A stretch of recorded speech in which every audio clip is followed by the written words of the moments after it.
This is a model of the latest electric vehicle made in China. For European consumers who look for well-priced, nicely equipped electric cars, Chinese brands are undoubtedly their top choices. Over the past 3 years, Chinese electric vehicles have doubled their share in the European market.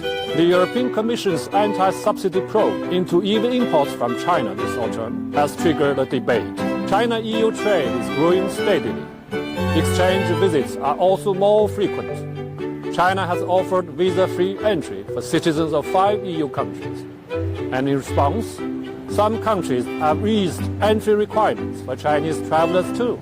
All these fully demonstrate that cooperation is beneficial, whereas refusal to cooperate is fraught with risks. Europe's economy remains stagnant, bearing the scars of the energy crisis caused by the Russia-Ukraine conflict. With this conflict in a deadlock, the EU and NATO have both promised further military and financial aid to Ukraine. However, such promises cannot conceal the fact that signs of Ukraine fatigue are appearing in Europe and the United States. To reinforce border security, the EU's eastern enlargement is back on the agenda after 17 years. Countries like Ukraine and Moldova were hastily included into the list of candidates. However, divisions within the EU dim their accession chances anytime soon. The EU has proven powerless in the Ukraine and the Middle East crisis, occurring at its own doorstep.